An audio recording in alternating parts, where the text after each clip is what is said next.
Mark Reynolds was known as the friendly neighborhood gym owner, always pushing clients to their limits. But behind the smiling face and iron-pumping workouts, frustration had been building for years, and when the 36th noise complaint landed on his desk, everything he had controlled erupted in chaos. The town was small, quiet, and orderly. Tree-lined streets wound past tidy houses with white picket fences and manicured lawns.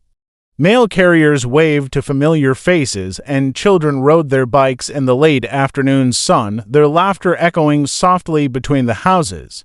It was the kind of place where everyone knew everyone else, where strangers were noticed immediately, and where peace and routine were more than just ideals, they were a way of life. In the midst of this calm stood a small, unassuming building with large glass windows and a neon sign that flickered at night, a local gym. The gym had been there for years, owned by a man who had grown up in the area.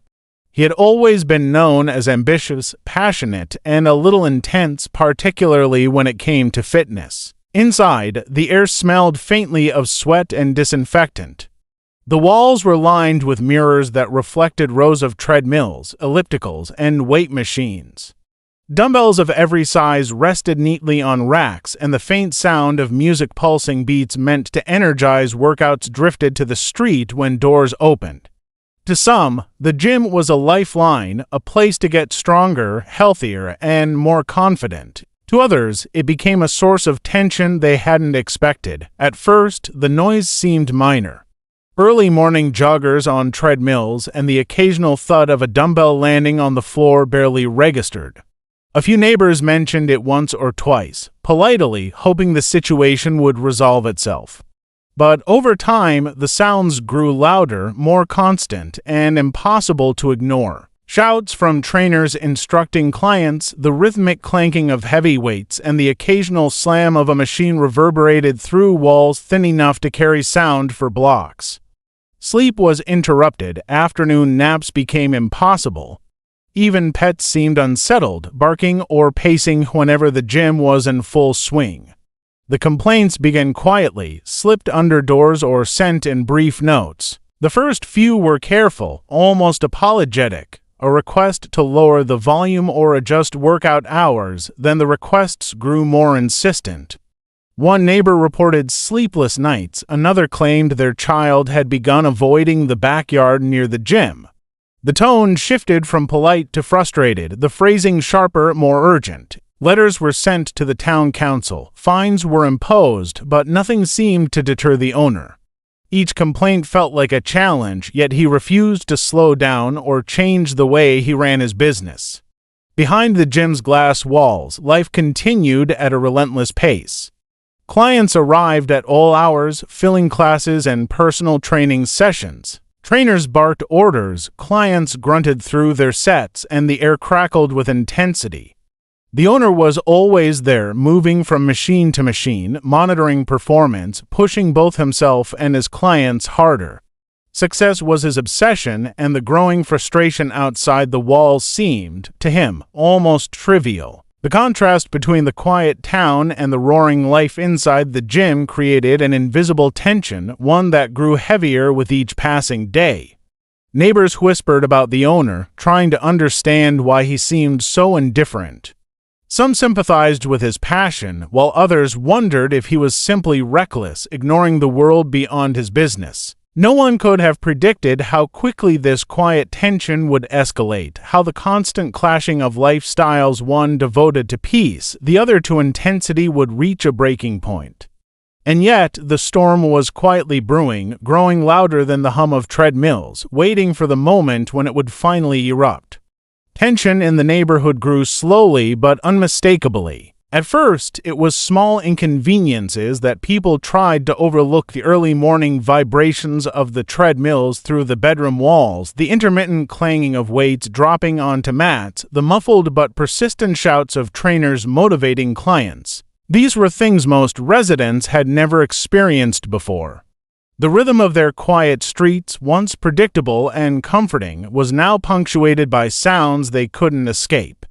Doors and windows could not block the constant presence of the gym's energy, and the once peaceful evenings now carried a low, unrelenting hum that gnawed at patience. The town council attempted to intervene. Letters were sent warning the owner about noise regulations and the growing dissatisfaction of the community.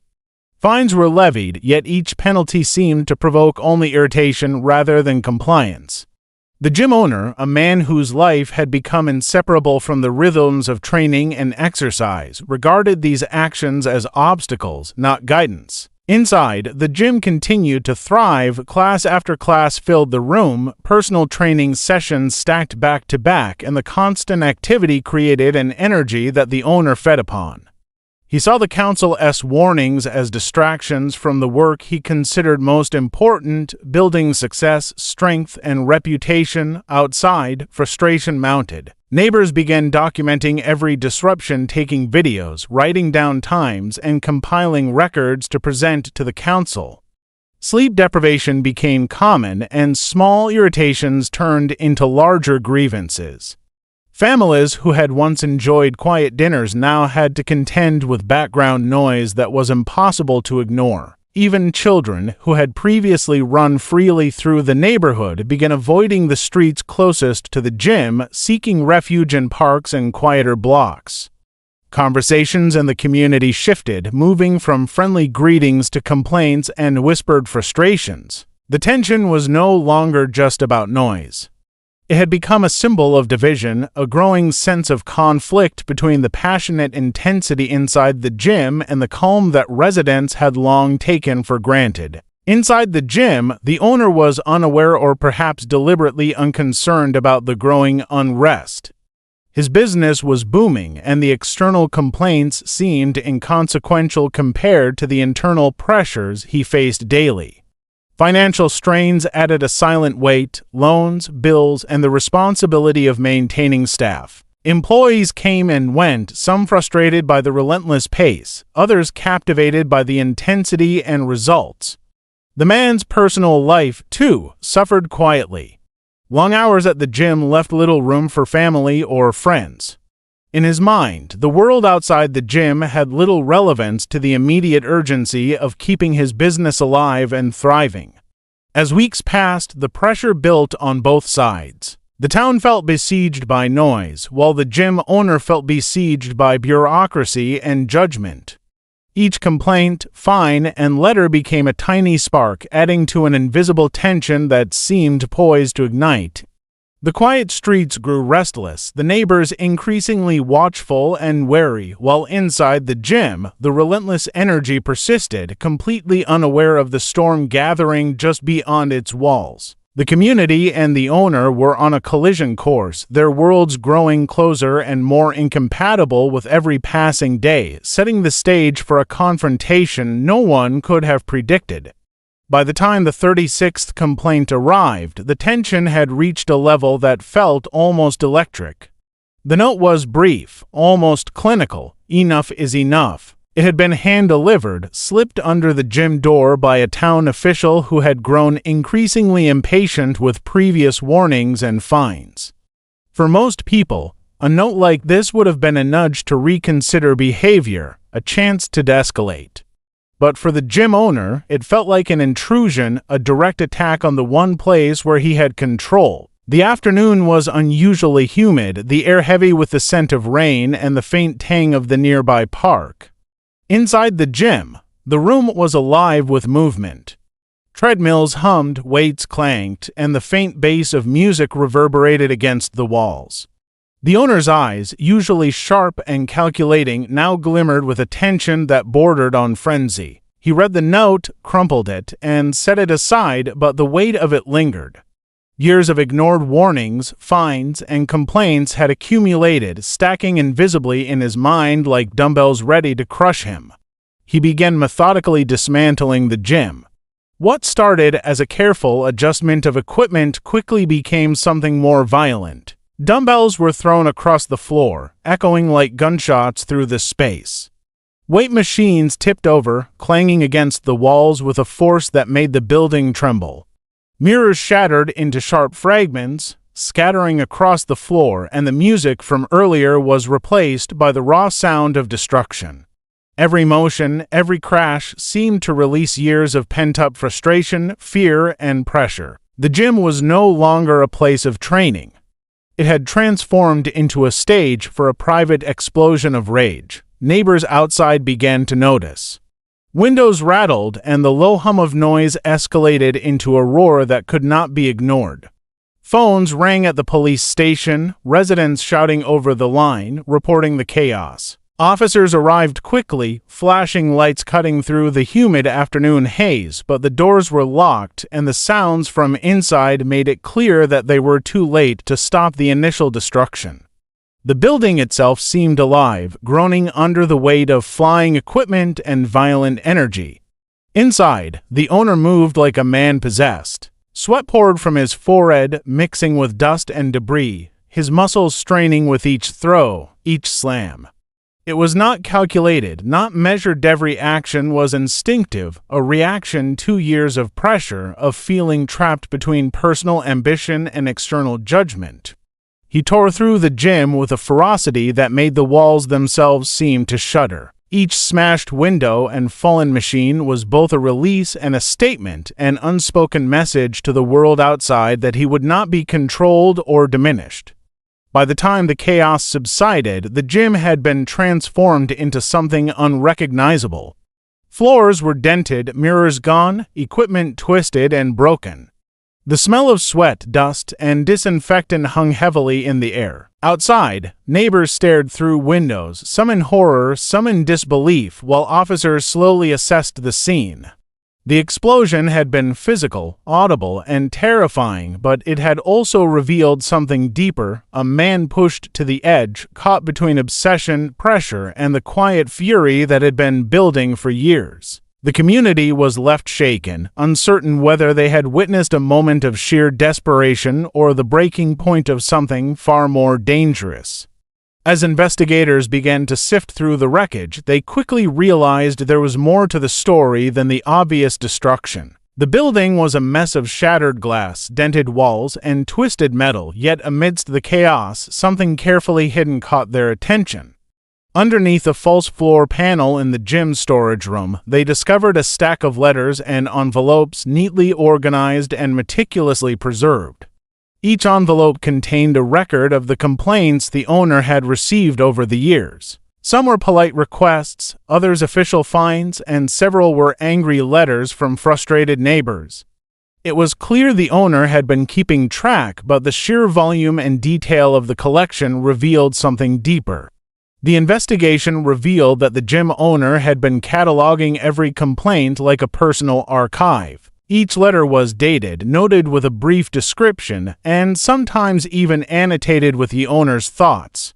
Some letters were marked with frustration, others with contempt, and a few showed signs of anxiety, almost as though the act of filing them away was both a coping mechanism and a way to relive the perceived betrayals. It was an obsessive attention to detail that no outsider could have predicted. What looked like random destruction on the surface now took on a new meaning. This had been building internally for years, with every complaint stacking silently in his mind. Psychologists brought in to review the case suggested that the owner's behavior reflected a growing paranoia. Each complaint, while relatively minor on its own, had compounded into a feeling of being trapped, judged, and attacked. He had internalized the noise complaints not as feedback to adjust his business, but as personal affronts, each one reinforcing a narrative that the world outside the gym was hostile. The notes were trophies of resentment and anxiety, each adding weight to an invisible burden. The discovery of the letters painted a portrait of a man not just frustrated, but deeply wounded by the clash between his passion and the world's expectations. The collection also revealed a meticulousness that contrasted sharply with the chaotic destruction in the gym itself. While his outburst had been violent and uncontrolled, the way he had preserved the letters suggested careful planning, a desire to hold on to proof of the way he had been treated. It became evident that the explosion of the 36th complaint was not random. It was the tipping point of years of simmering frustration, meticulously recorded and allowed to fester in private. Each envelope told a story of irritation, neglect, and mounting tension, giving investigators a timeline of emotional strain that explained, in part, the intensity of the destruction. Residents, when informed of the letters, were stunned. The pile of complaints that had annoyed them for years now revealed a side of the gym owner they had never seen. He had not acted purely out of malice or recklessness. He had been living under a constant internal pressure that had gone unnoticed until the breaking point. The letters transformed public perception from anger at the noise to a more complex understanding of the psychological forces at play. The gym owner's actions, while extreme, were a physical manifestation of years of stress, miscommunication, and isolation, showing that behind the loud chaos there was a careful, obsessive mind struggling to cope with an escalating situation that nobody had fully recognized. In the weeks following the explosion, the town remained on edge. The gym stood closed, a hollow shell of twisted metal, shattered mirrors, and dented walls. The smell of dust and disinfectant lingered, a lingering reminder of the intensity that had taken over the space. Residents who had once complained loudly now walked past quietly, uncertain whether to feel relief, fear, or a strange sympathy for the man who had caused such chaos. Conversations shifted from anger to reflection as people tried to piece together what had happened and why. Insurance adjusters and construction crews arrived to assess damage and plan repairs. The process was slow. Every corner revealed another layer of destruction. Broken equipment was carefully cataloged, mirrors replaced, and walls repaired, but the building itself seemed to carry the weight of the events that had transpired.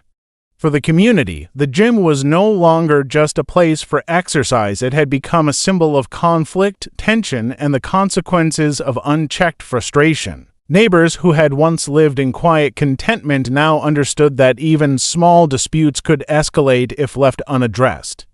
The town council held meetings to discuss new regulations, debating noise limits, operating hours, and ways to prevent a similar incident from occurring again. Residents voiced their concerns, some still angry, others cautiously reflective. The incident had prompted a broader conversation about mental health, stress, and the pressures faced by business owners. It became clear that the owner's explosion was not merely about noise. It was the manifestation of years of cumulative pressure, financial strain, and isolation. The letters discovered under the false floor revealed a mind that had been quietly deteriorating, weighed down by each complaint, each fine, and each note of disapproval. For the gym owner, the aftermath was both isolating and revealing. Legal proceedings followed, fines were reassessed, and mental health evaluations were conducted. The investigation painted him as a man caught between his ambition and the relentless scrutiny of the outside world. In private, he reflected on the years of pressure he had carried, the obsessive tracking of complaints, and the moment when all of it had become too much to contain. Though his actions had caused chaos, they also revealed a desperate need for recognition and understanding that had gone unmet for too long. Eventually, the gym reopened under new management. The new owners implemented stricter noise controls, soundproofing, and structured hours to ensure the community's peace. Classes continued, but the atmosphere was calmer, more controlled. The residents slowly adapted, returning to their routines while remaining aware of the lessons learned from the incident. The story of the 36th complaint became a cautionary tale, a vivid reminder of how quickly small grievances can escalate when communication breaks down and mental strain goes unnoticed. The neighborhood continued its quiet rhythm, but the memory of the chaos lingered. Children still played in the streets, neighbors still greeted each other, but the story of the gym owner's explosion remained a cautionary undercurrent, a reminder that human emotions, pressures, and obsessions can build quietly and suddenly erupt in ways that reshape a community. The incident left a lasting impression, not just as a tale of destruction, but as a study in human fragility, the power of accumulated stress, and the importance of understanding before confrontation escalates. The 36th complaint would forever mark the boundary between patience and tipping points, a story told in hushed tones about the consequences of letting tensions simmer too long.